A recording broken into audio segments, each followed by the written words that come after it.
Boker Tov à tous. On est sur l'île Mode avec la Kila de Mouna Shlema pour le cours bi-hebdomadaire. 2 fois par semaine, on a le mérite d'écouter Mesilat Yesharim. Et donc, on continue avec le Rav Yehuda Ben Ishai pour chapitre 6 de Mesilat Yesharim. Bonne étude à tous. Toda Rabba, shalom à tous ceux qui se joignent à nous pour donc l'étude de ce chapitre 6 de Mesilat Yesharim. Évidemment, on a commencé avec ce chapitre-là l'étude de la deuxième qualité qu'un homme se doit d'acquérir, de développer.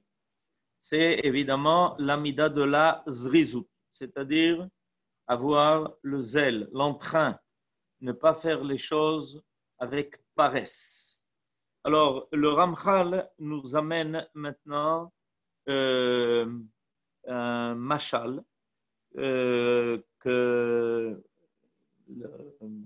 le Ramchal a trouvé et qui, évidemment, ce mashal se trouve dans le livre de Michelet. Vous savez que le livre de Michelet est le livre fondamental de l'étude des vertus et des qualités dans la Bible.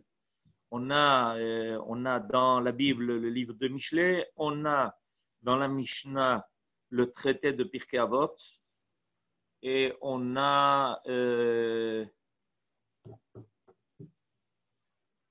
ok, est-ce que vous me voyez?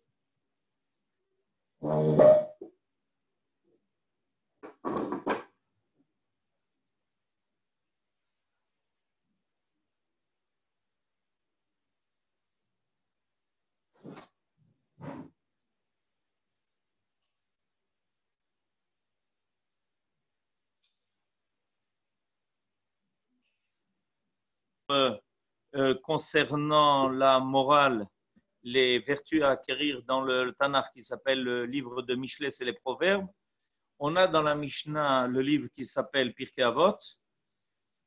Et on a évidemment ensuite, à travers les générations, nos sages qui ont écrit plusieurs livres concernant les qualités, les vertus à acquérir comme Orchot Sadikim par exemple. Et on a le livre de Mesilat Yesharim que nous étudions maintenant. Alors, il amène, le Ramchal amène du livre de Michelet plusieurs versets pour parler de cela, parce que le roi Salomon, dans le livre de Michelet, traite de ce sujet. Il a remarqué que chez les hommes, il y avait ce problème de la paresse, ce problème de la fainéantise, qui des fois a même été élevé comme une façon de vivre.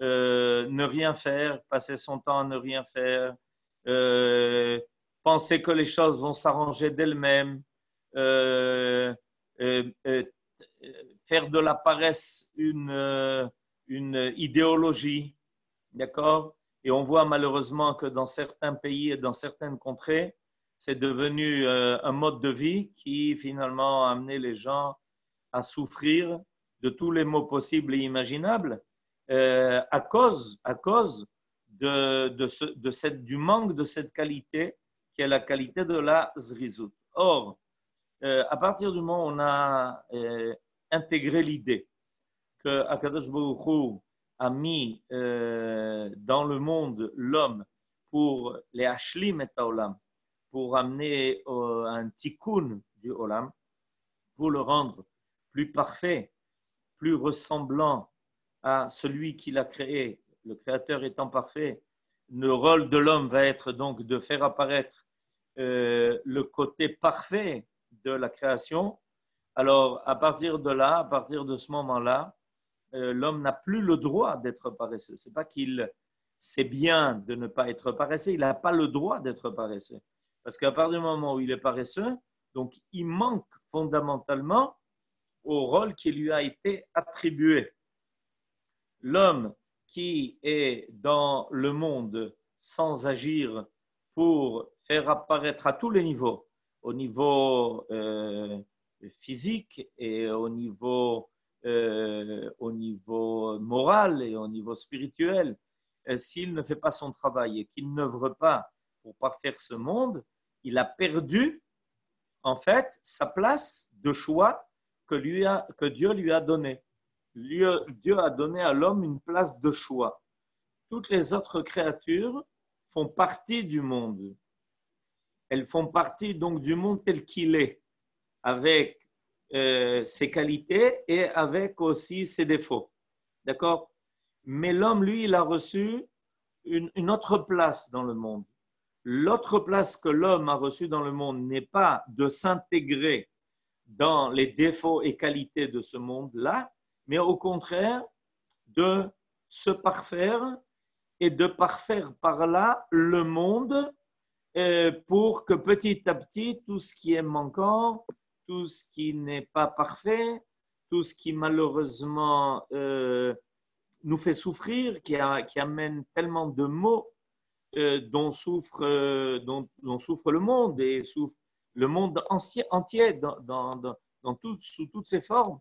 Et l'homme, évidemment, on est là pour agir afin que petit à petit le monde se parfait. Alors, si l'homme décide de rester indifférent à tout cela et qu'il veut passer son temps à ne rien faire, il perd en fait le choix, il perd en fait la place privilégiée que Dieu lui a donnée, le choix que Dieu a fait envers l'homme en lui donnant cette possibilité, cette capacité, cette volonté de vouloir parfaire ce qui demande à être complété. Alors, il amène pour ça un verset, un premier verset du livre de Michelet, quelques versets, il dit la chose suivante. Dormir encore un peu, rester encore un peu assoupi, croiser un peu les mains pour se reposer. Et voilà que la pauvreté s'introduit chez toi comme un rôdeur, la misère comme un guerrier armé. Ça se trouve dans le chapitre 6 des Proverbes, au verset 10. Et le Ramchal dit, bien que le paresseux ne fasse pas de mal, parce qu'a priori, qu'est-ce que tu peux lui reprocher? C'est qu'il y a un grave problème, parce que celui qui agit mal, on peut lui reprocher de mal agir, mais quelqu'un qui ne fait rien, quelqu'un qui passe son temps à ne rien faire, quel est le reproche qu'on peut lui adresser? A priori, il peut répondre, mais je ne fais de mal à personne, je ne dérange personne. Le paresseux, il ne dérange personne. A priori, ça devrait être l'argument qui pourrait avancer. Celui qui apporte de la négligence de son travail est frère d'un artisan de ruine. Même s'il n'est pas l'auteur du mal, nous dit le Ramchal, réalisant la ruine de ses propres mains, il n'est pas très loin, il en est le frère. Explication. En réalité, il y a une loi dans le monde qui dit que tout ce qui est laissé et abandonné finit par s'écrouler. C'est une loi qui existe. On sait que si une maison n'est pas entretenue, non seulement petit à petit, la saleté d'elle-même s'y accumule, mais plus que cela, avec le temps, les murs vont commencer à s'effriter, etc. C'est quelque chose de phénoménal de voir comment, quand quelque chose est abandonné à lui-même dans notre monde, il finit par dégraisser, il finit par s'effriter, il finit par se désintégrer. C'est quelque chose quand on remarque ça, quand on apprend cette loi, on est surpris de constater cela. On est surpris de constater ce phénomène. Alors, pourquoi c'est important de le savoir, nous dit le Ramchal. Pourquoi c'est important de le savoir? Parce que quand ça se dégrade, alors le paresseux peut avancer que moi, j'ai rien fait. C'est pas moi qui ai touché, c'est pas moi qui ai donné des coups pour détruire ce qui existait.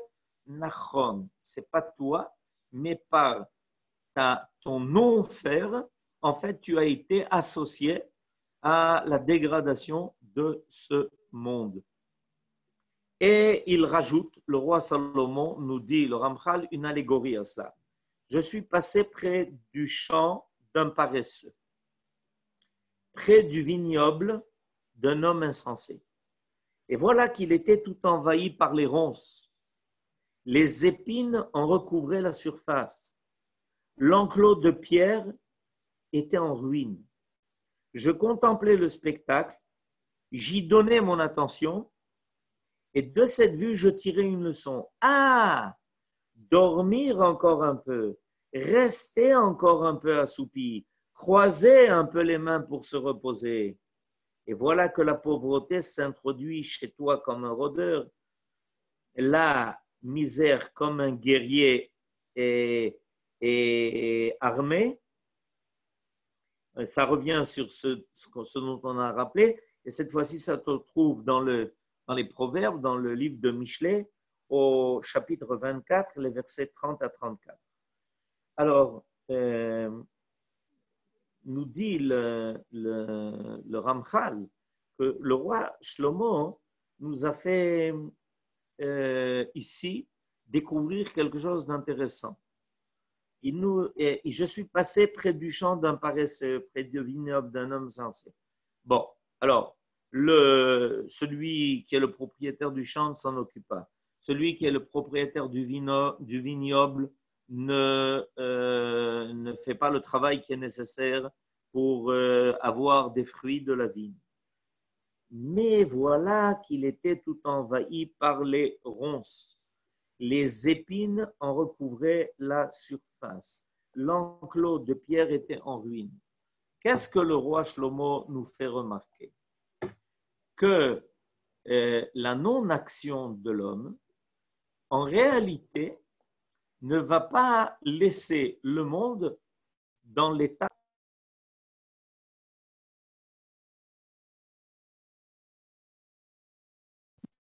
Le monde ne va pas rester dans l'état où il est. Le monde va petit à petit, ce champ-là va se recouvrir de ronces. Voilà d'épines. C'est-à-dire que quand on ne fait pas ce qui doit être fait, alors apparaît autre chose. C'est important de le savoir. La non-action de l'homme, sa paresse, ne laisse pas les choses dans leur état. C'est malheureusement l'illusion que l'on a. Je vais donner un exemple très simple.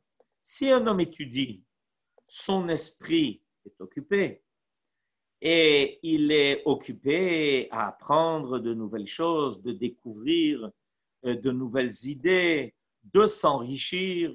Ça va le remplir, ça va lui donner beaucoup de satisfaction, ça va lui donner le sentiment de progresser dans la vie grâce aux nouveaux acquis. Tout ça, c'est clair. Si quelqu'un ne se livre pas à l'étude, si un homme reste assis sans rien faire, alors on va se dire, bon, ok, il n'a pas fait l'effort, il ne ferait pas l'effort d'étudier, il ne fait pas l'effort de réfléchir, il ne pose pas de questions. Non, ce n'est pas grave. Non, on constate tout de suite qu'apparaissent chez l'homme d'autres idées qui commencent à l'effleurer.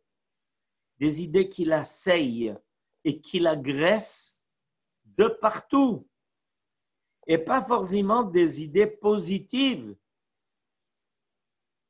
Comment se fait-il que ça arrive? Il y a ici un phénomène qui doit être étudié. L'homme ne reste pas dans son indifférence. À la place de tout ce dont il aurait pu se nourrir, tout d'un coup surgit quelque chose de négatif. Des idées qui sont des fois des idées très néfastes, des idées qui sont très négatives. Il commence à avoir des hallucinations, une imagination qui l'entraîne à n'importe quoi, n'importe comment. Donc, le roi Shlomo est en train de nous faire comprendre quelque chose de profond au niveau de la nature, du monde et de l'homme. Quand l'homme ne se dépêche pas, ne s'affaire pas, ne s'occupe pas à faire ce dont il doit faire au moment où il faut le faire, alors à ce moment-là va apparaître quelque chose de très négatif. L'attente, il y a une attente du monde, il y a une attente de l'esprit de l'homme, il y a une attente du psychique de l'homme à un contenu. Et quand ce contenu n'apparaît pas, la nature va faire apparaître quelque chose de très négatif. Dans le monde où on est, il n'y a pas de vide. La nature a horreur du vide et tout de suite va apparaître à la place des épis et des ronces. C'est ce que le roi Shlomo est en train, dont le roi Shlomo est en train de nous prévenir. Au sens propre, nous dit le Ramchal, comme au sens figuré, ce texte exprime la réalité du paresseux. Nos maîtres ont ajouté un beau midrash, il est tout envahi par les ronces.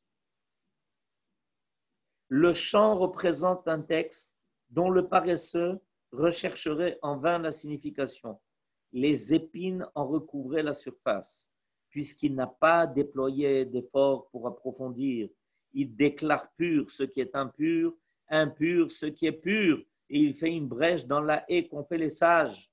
Quelle est donc sa punition? Celui qui fait une brèche dans la clôture sera mordu par le serpent. Le malheur du paresseux ne se déclare pas soudainement, mais plutôt graduellement à l'insu de la victime. Il est entraîné de catastrophe en catastrophe jusqu'au moment où il est complètement noyé dans le mal. Au début, ce n'est que l'effort qu'il aurait dû fournir qui lui fait défaut. Ensuite, c'est le manque de motivation dans l'étude de la Torah qui engendre l'incompréhension. C'est-à-dire que, nous dit le Ramchal, le mashal qui nous est amené ici est un mashal qui est très profond, ce que le roi Shlomo est en train de nous faire découvrir par l'intermédiaire de ces versets de Michelet. Il est en train de nous faire découvrir qu'en réalité, on est dans un monde qui demande à être cultivé. On est dans un monde, même lorsque Akadosh Baruch Hu a placé l'homme dans le Gan Eden, il a placé les Ovda ou les Shomra. Même dans le Gan Eden, l'homme ne devait pas rester sans rien faire. Et pourtant, il est dans le Gan Eden. Il est a priori dans une situation, il est dans un milieu qui est idéal, a priori. Qu'est-ce qu'il a à faire? Et on apprend que non, le texte de la Bible nous dit qu'il était là-bas, les Ovda ou les Shomra, qu'il devait travailler, il devait cultiver, il devait faire que le Gan Eden lui donne tout ce qu'il recelait en lui. Et quand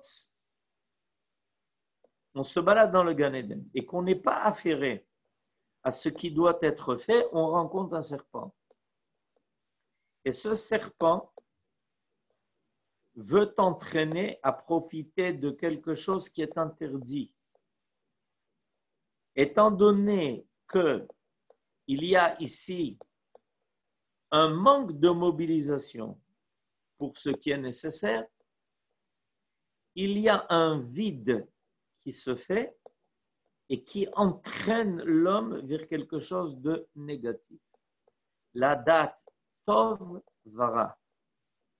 Si l'homme est affairé à découvrir tous les trésors du monde dans lequel il est, et ici le Ramchal nous parle de l'étude de la Torah.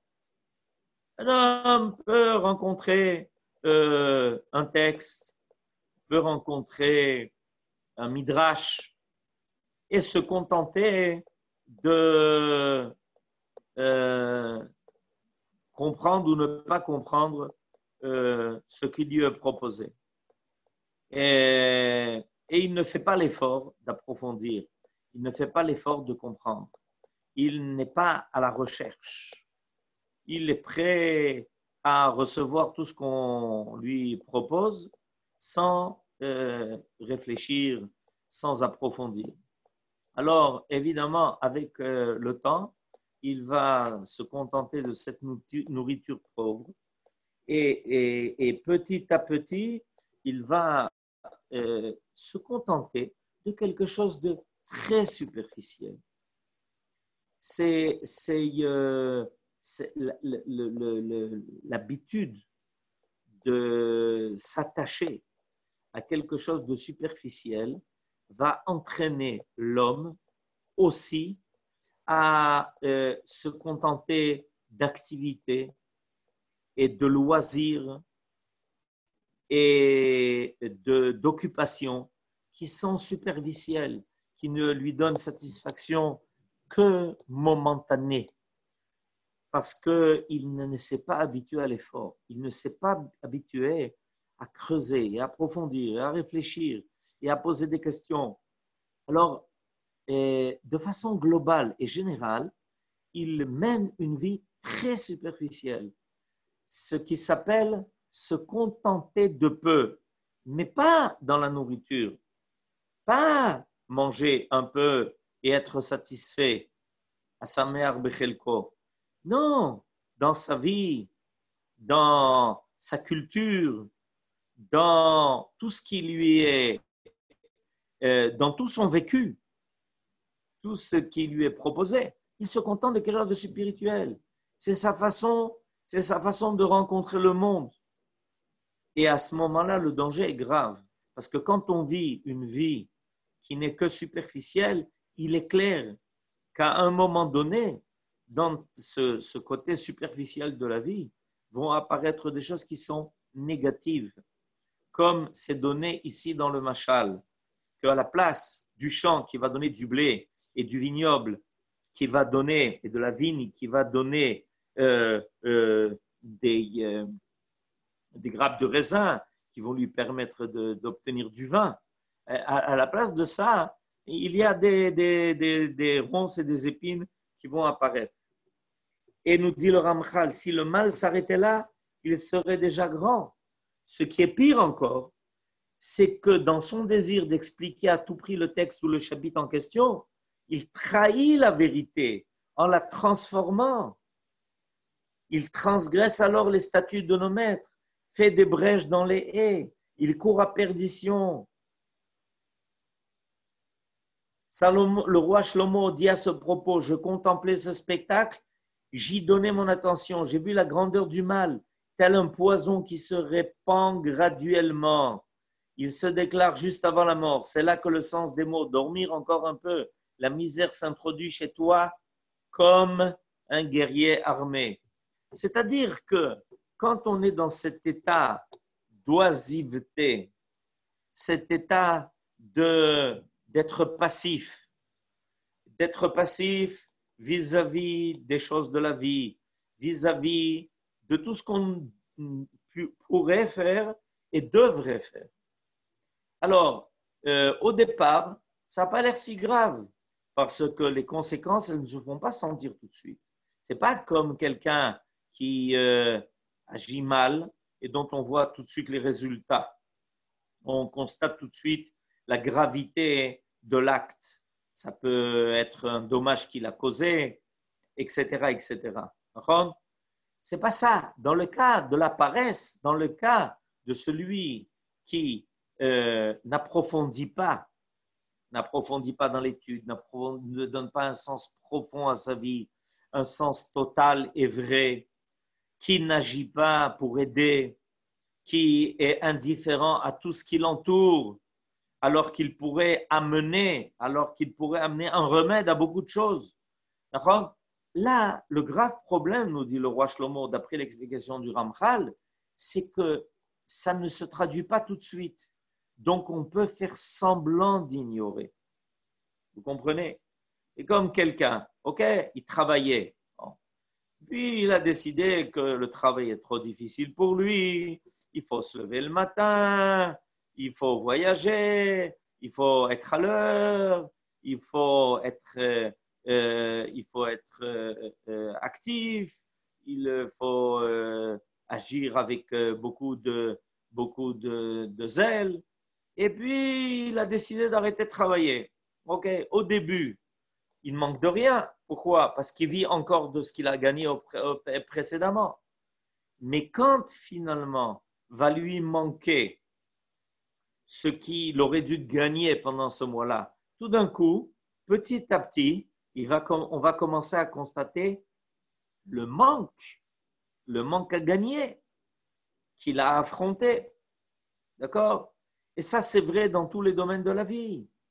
Dans tous les domaines de la vie, on peut penser que si on ne fait pas grand-chose, si on n'agit pas, si on n'étudie pas, j'aurai le temps, un jour viendra, je le ferai, j'essaierai de comprendre, je me poserai des questions, j'essaierai d'y apporter des réponses, je voudrais donner un sens à ma vie, mais maintenant, ça me fatigue. Vous comprenez? Alors, finalement, au début, ça ne paraît pas être quelque chose qui est préjudicieux, mais à un moment donné, on va tout d'un coup constater que ça manque dans la vie de l'homme, qu'il y a tout d'un coup un grand vide. Des gens sentent dans leur vie tout d'un coup un grand vide. Ça vient d'où?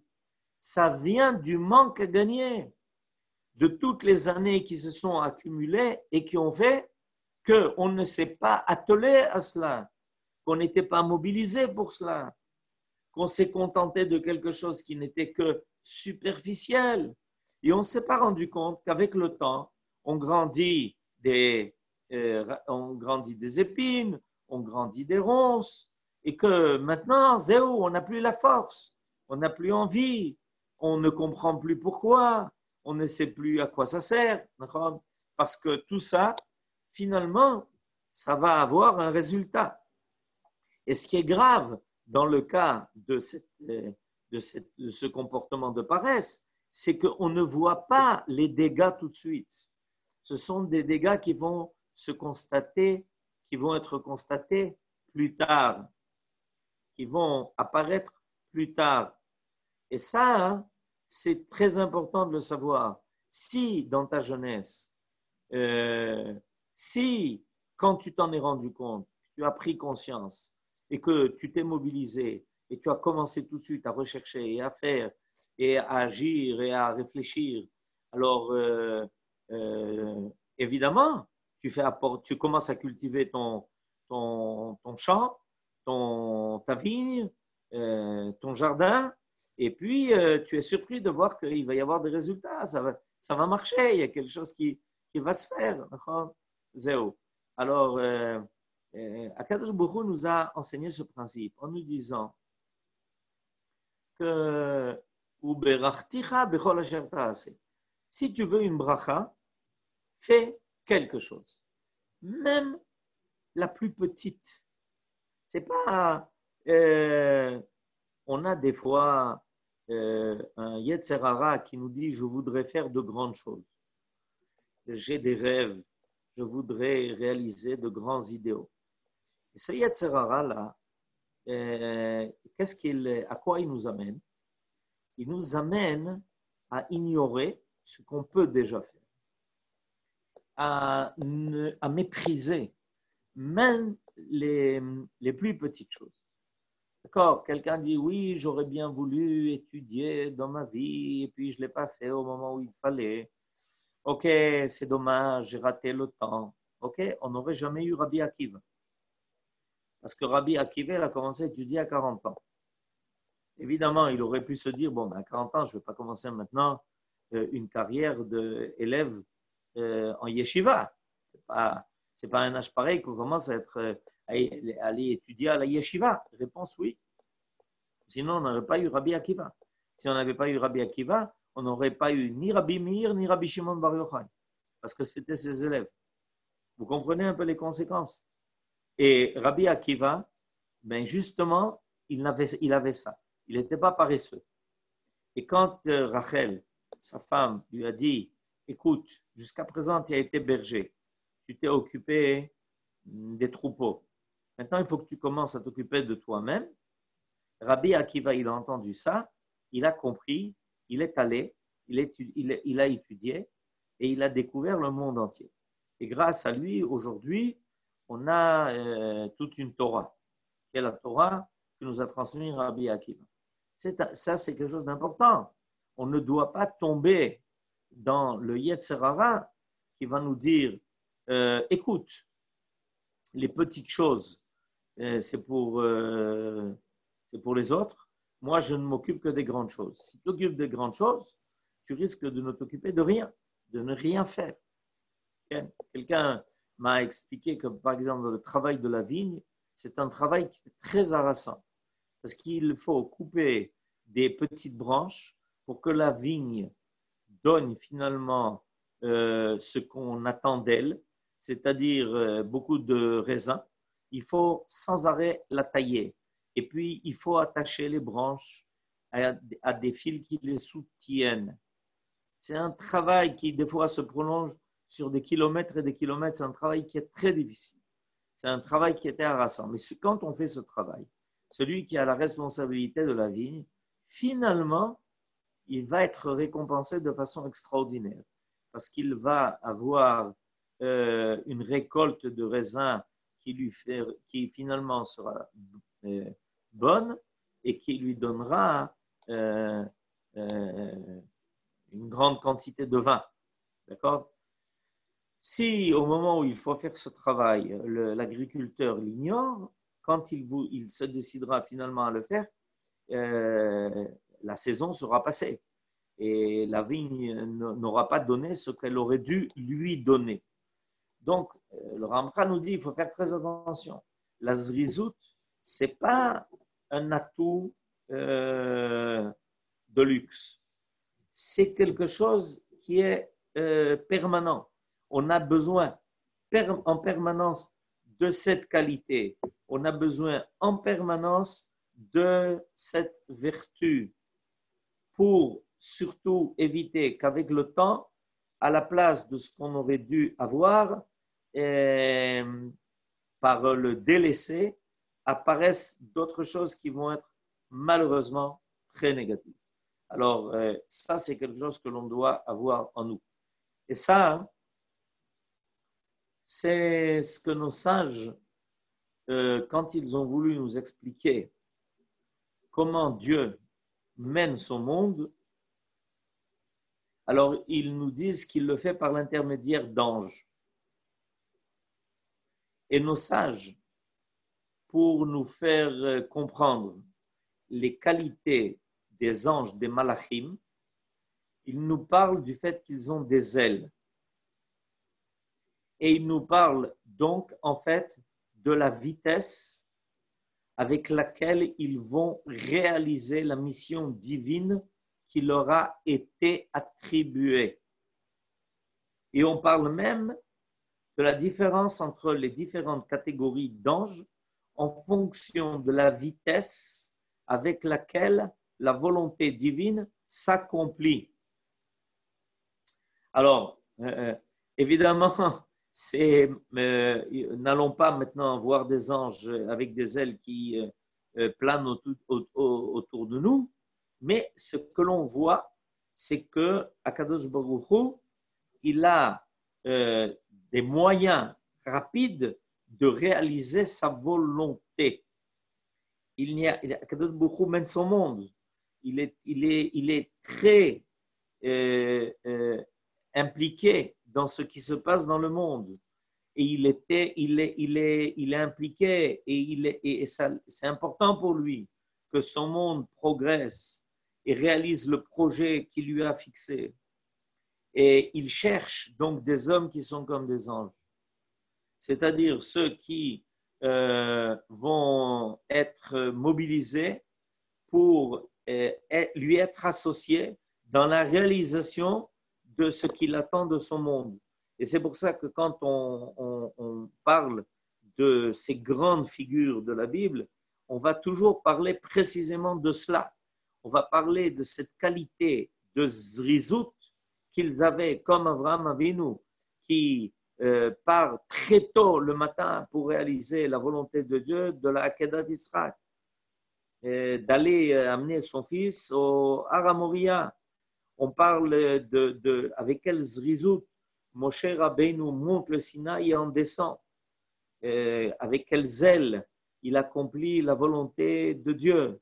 On parle de Yoshua qui mène le peuple d'Israël à la conquête d'Eretz Israël et qui ne perd pas de temps dans la réalisation de la mission qu'il a reçue, de faire entrer le peuple d'Israël en Eretz Israël et de lui faire conquérir sa tête, de lui faire conquérir sa terre.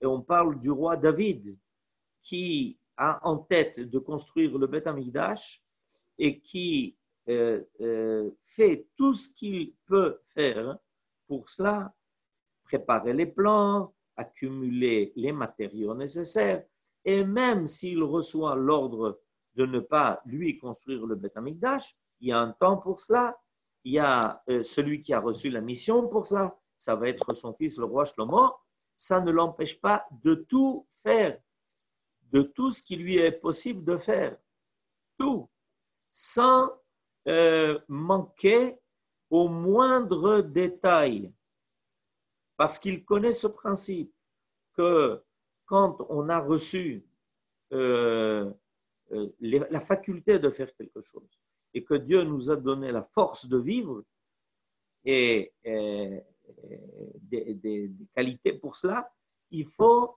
les mettre à bon escient. Il faut les faire apparaître. Sinon, c'est du gaspillage.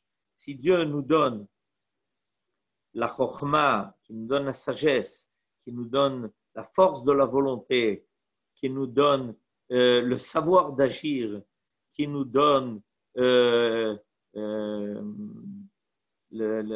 réguichoute, la sensibilité de reconnaître ce qui doit être fait, comment fait, avec qui être fait, alors il faut bien comprendre que si Dieu nous a donné cela, ça ne doit pas être gaspillé. Et si un homme reste inactif sans se servir de tout cela, surtout pour accomplir les mitzvot, la volonté divine, faire les maasim tovim, faire ce que les autres attendent de nous, parce que nous, on est capable de le faire et les autres non, ça s'appelle du gaspillage. Or, il y a une interdiction de gaspillage.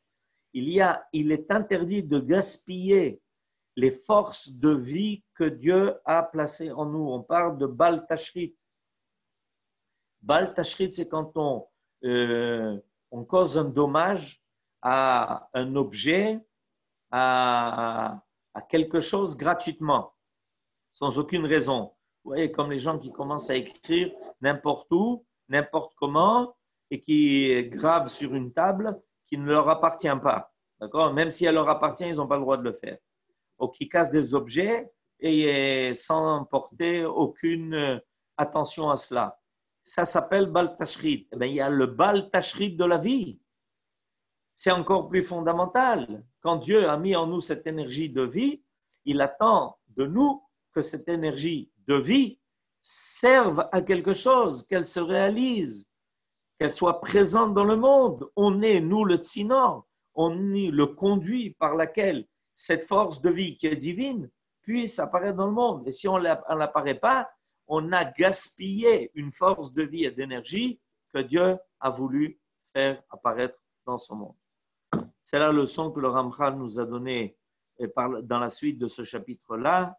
Et Bezrat Hashem, on continuera d'étudier ces grandes choses qu'il nous enseigne. Toda Rabba, Rav Ben Ishai. On va maintenant permettre d'ouvrir le micro.